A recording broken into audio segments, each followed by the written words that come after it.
Hey folks, this is Cindy. Thanks so much for stopping by.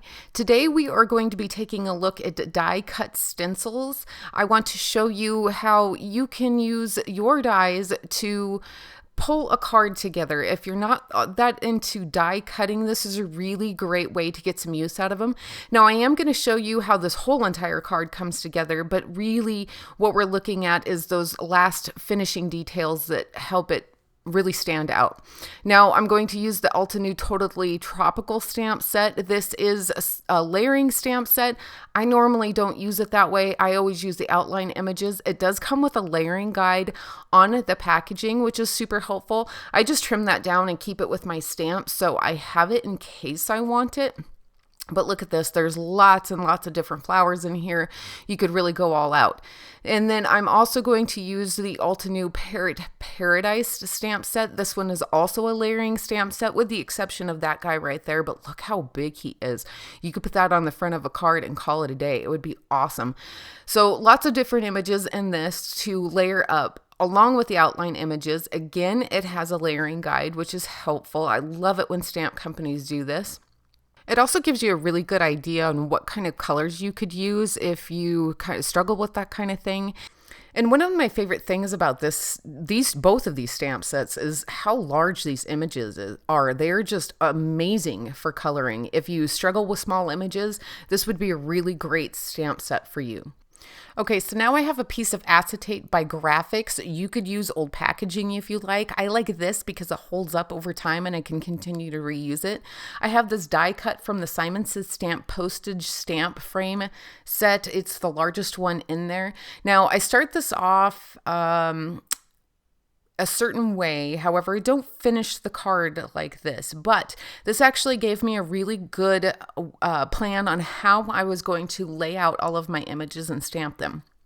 So I have the acetate on my Neenah Solar White cardstock. I have this cut down to 5 by 7 inches. I want quite a bit of real estate to work with because I want to use quite a few images. Plus, I'm also trying to keep that balance of white space. So I have the acetate right there. I'm pretty much in the middle of my card panel. And I'm going to trace around this. Now, as I start it, I'm trying to stay in those grooves, and then I'm like, wait, I'm just going to have to go over this again later, so whatevs. I'm just going to lightly trace around it, regardless of how it looks, because it's just kind of a placeholder at the moment. So once I get that traced on there, I'm going to take off that acetate, and this is going to give me an idea where I want to lay out all of my stamps. Now, the idea that I'm looking for is I want the majority of my images within that frame, but I also want some of them to spill outside of the frame because it just kind of adds a little bit more detail. It kind of gives the card a little bit more personality, for lack of a better term. And I'm going to use my Misty stamping tool today because I am going to be doing quite a bit of stamping and I don't want to risk having to double stamp and mess any of those up. I'm also using the Altenew permanent black ink because I am going to be doing some Copic coloring. Now, this is the first time I've ever used this ink and I really enjoyed it. It is absolutely worth having in your stash. And I'm just getting all of my images on there. I don't have a plan. I have no idea how I want them on there. I just know that I need most of them to stay in the frame, some of them to be outside of the frame, and I just kind of laid them out according to that. If you're nervous, come up with a plan first and then stamp your panel, but I just kind of winged it. So now I have everything stamped and I didn't worry about any of my lines necessarily being too crisp and clean because I can always go back over this later and use a pen to trace over my lines. Now, for my color palette today, I was kind of thinking tropical, obviously, because this is a tropical themed card, and it's fall time, and I really just wanted to get that last piece of summer color in a card before I moved on to holiday themed types of cards. So I'm using my RV60 color family. I'll have those linked over on my blog if you're interested in what I used. This is some of my favorite red-violet color combinations. I just love how they pop out. And I am mapping out where my shadows are going to go. I do want the center of this flower to look like it's like it has some depth. Like I want this flower to look like it's cupped.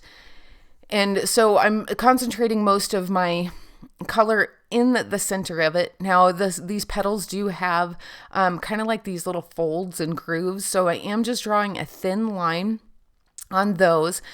So when I go back in to add my shadows later, I know where I'm going to do that. Now, some of them I may not bring down as far as I did when I mapped it out, but that's fine. At least it gives me an idea. Now, I'm immediately going in with my RV69 over the top of that RV63. This is my darkest color. It will be my shadow, and I'm just bringing it from the center out in flicking motions. I know you all hear me say that quite a bit, but this is probably one of my favorite ways to color.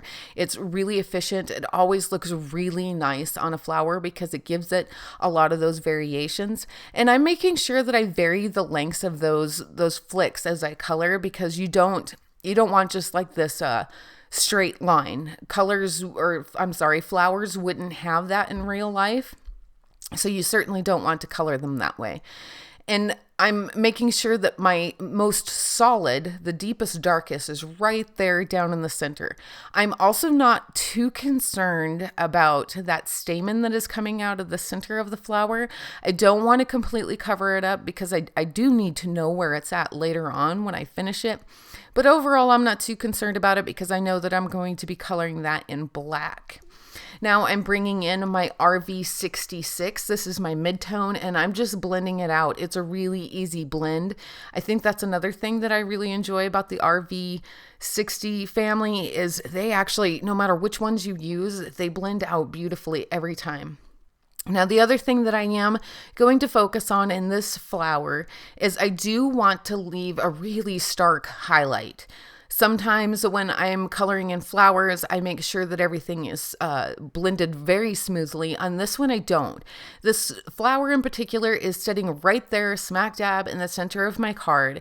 It's probably going to be the first thing that you notice. And because I only have one of them on there, I'm making sure that it is going to stand out the most. So most of that highlight that you see right now, I'm not going to cover that up too much. I really want that to stand out.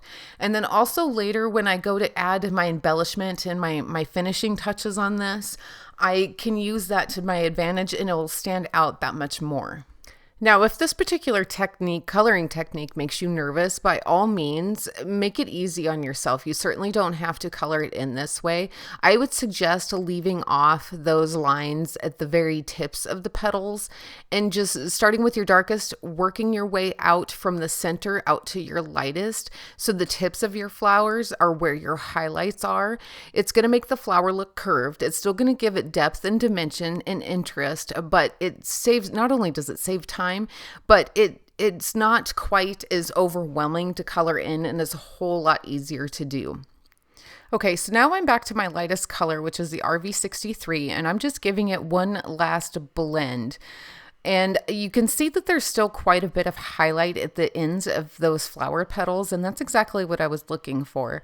Now, as I blend this in, I'm making sure that I'm not scrubbing. I'm making sure that I'm still just using the tip of my marker and kind of flicking out. So those vertical lines, the ones that go straight up and down, I flick from the center out on one side of it, and then the center out on the other side of it. So although the line is up straight up and down, I'm blending left and right as I work my way towards the center of the petal. It's kind of hard to see in the video because my hand covers it up, but right there is a really good example of what I mean by that.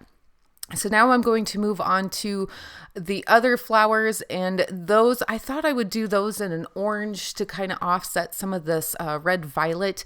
I'm going to do 2 of those on here. Now I do normally, when I stamp out a card panel, or especially large things like this, I try to stamp everything in 3s.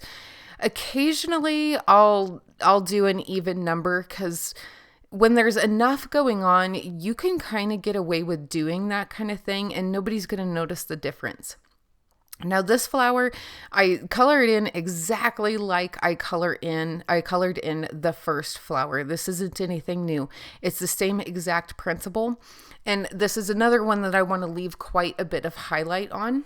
And while it might not necessarily be, these two flowers might not necessarily be my focal point when you first look at the card, they're still going to complement that one in the center. And then also when you kind of just take a quick look at the card, you still get that visual third, or that you still see it in threes, because those three flowers are colored in exactly the same.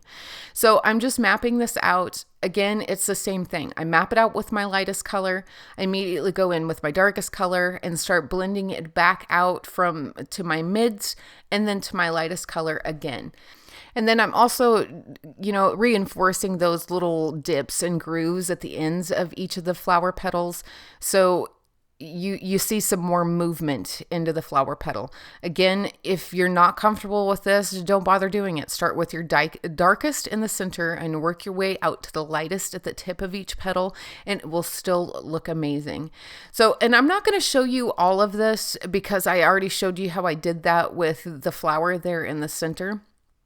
So I just wanted to give you an idea of what the colors would look like next to each other, and then we can move on to the other flower. So for this one, I decided to go with some yellows. As you can see, I already colored one in. I was just kind of trying to get an idea of what I wanted, or what colors that I wanted to use on it. And I will have those listed over on my blog if you're interested in the specific colors that I used on everything on this card. And this one is actually a whole lot easier than the other two because, again, I'm not worried about, trying to highlight any folds or anything like that. I started with my lightest color, mapped it out. Now I'm going in with my darkest color and I'm blending that back out to the lightest color. I had pretty much already decided before I had even started this flower how I was going to finish it off when I completed the card. So it's really easy. It wasn't really anything to worry about. It only took a couple, really a minute per flower. So that was helpful. It's always nice to be able to add as much detail and a dimension and depth and all that kind of stuff when you're doing cards like these. But really, at the end of the day, folks, work smarter, not harder. The best thing that you could use to your advantage when you're coloring in cards like this is the fact that there is so much going on. Really, there's only so much that your eyes can take in at once. So it's fine if you can take advantage of a time or two where you don't have to put that much effort into something, then by all means take advantage of that because it will make things go so much faster. It's still so much fun to do, and you still have a really amazing project when you're done. So I'm going to move on to the leaves. Now, all of these leaves are colored in exactly the same, so I'm only going to show you this one. And all of them have this crease right down the center of them, and I really want to capitalize on that. So I've mapped out where my shadows are going to be. And I started with my lightest color. Now on this one, I do want a pretty good blend. And I mean blend as in I don't want any stark lines. I want a variation of color, but not stark lines. So you can see, especially with this darkest color, the G29, where I'm just using the very tip of my marker in super duper light, short flicking motions. I'm making sure that there's a variation in each length, but I'm making sure that they're pretty close together on the edges because I want those to curve down. And in the center there, I'm sorry you can't see some of this. In the center there, when I go back over it, as I go lighter, I'm going in between each line that I've gone over to begin with. I can't talk. I'm so sorry. So when it's done, as you could see on that one that's already completed, it's still completely colored in. It's still has a really nice smooth blend. So I don't have any harsh lines sticking out there, but you can see loads of variation in between each color. And I did all of the leaves the same, including those little fanned fronds. I did those pretty much the same, but not as many colors. So I'm going to finish this off with these last three are going to be in this blue green. Now, if I were to do this card again, I would probably just color those in green again. This didn't turn out too shabby, and it was easy, and it was a nice thing to try. I just don't know that I was a huge fan of it, but whatever. I was committed at this point, and there was no way I was starting this card over. So for those, I colored them in completely with my lightest color. I'm going in with my darkest color, and as you can see, I'm just basically drawing in a line. It's just, on most of them, it's just a single flick. And then I move on to the next one. These are so small, there's no point in adding too much detail in them. In fact, you could have gone lightest color, darkest color, back to lightest just to get a little bit of a blend and called it a day. I'm a glutton for punishment, so I did go in with the mid-tone, and then I finished it off with my light. And then that's it, because we're going to start adding the details. So I have that piece of acetate that I had die cut with the Simon Says Stamp Postage frame dies. Again, it's the largest one. And I've already traced it out with a pencil, but I'm going to go back over it with a pen. This is an EK Success journaling pen. And this time I'm making sure that I really get in those nooks and crannies. And I'm using the edge farthest away from me as I trace it out. So this way I make sure that I get a cleaner line rather, and then it's less likely to skip or kind of stray away from the stencils that I've made. Now, I really like to do this. I'm not a huge fan of dies in general, but as far as use, but I like looking at them. I think that they can serve a purpose. And this certainly isn't anything new. I'm not reinventing the wheel here, folks, but this is a really good way to get more out of your dies and just add a little bit more to a finished card. You could certainly leave this card as it was. You didn't have to do anything else, but this just really steps it up a notch. Another good die for this would be a Scalloped Border Die. And you also don't need to necessarily use acetate. I like to do this because then I can use it again down the road. But also, I have found that with some dies, if you're just tracing around the die, then it's sometimes those little metal pieces that stick out, those can get in the way.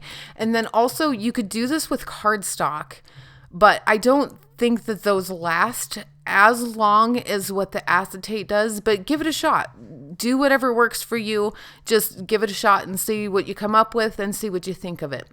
So I'm finishing this up, and then you could totally leave it just like this. Now, I'm a sucker for drop shadow. I like to add drop shadows to just about everything I make, and I do that on this card as well, not just around my images, but within that frame. I like the look of making it look like there's more than one layer to this card, even though it is a one layer card.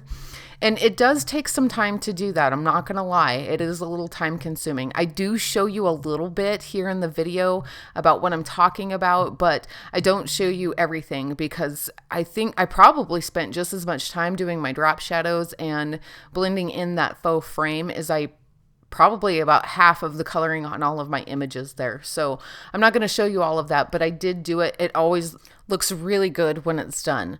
So the other things I did to finish out this card is I used a Sakura clear glaze pen on those blue-green flowers, leaves, blue-green greenery.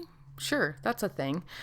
And then I used a Sakura black glaze pen on the inside of that red violet flower, as well as the stamen and the stamen within those orange flowers.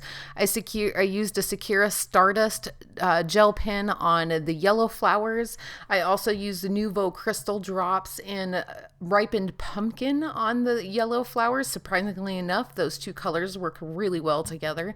I also used Nouveau Crystal drops on the inside of that red violet flower. And as always, I used a Spectrum Noir clear overlay pen on the highlights of just the flowers. So for my drop shadow, I start with my lightest. I work my way out to my darkest. My light source for this card is in the top right, and I'm using the top right because of the direction that my faux frame is going. You could go any direction you would like. I'm just choosing that for this one for a little bit of continuity when the card is finished. And so I'm keeping everything to the lower left because, again, my light source is in the top right. Starting with the C0, then I work out to a C5, and then back from the C5 to the C0, and that's it. I'm not going to make you watch this whole thing because, again, it did take a few minutes, and even as sped up as I have it, it's still a little time consuming, but hopefully you get the idea of what I'm doing. All right, that's it, folks. We are done. Hopefully I've inspired you to try something new, maybe something you've never tried before, maybe something you thought about doing and didn't want to quite take the leap. Hopefully you can get some more use out of those dies. Do be sure to head over to my blog for more details and links. And also subscribe to my YouTube channel if you haven't already. Don't forget to hit that little bell so you can receive future notifications. I sure hope you enjoyed my card today. Thanks again so much for stopping by. Until next time.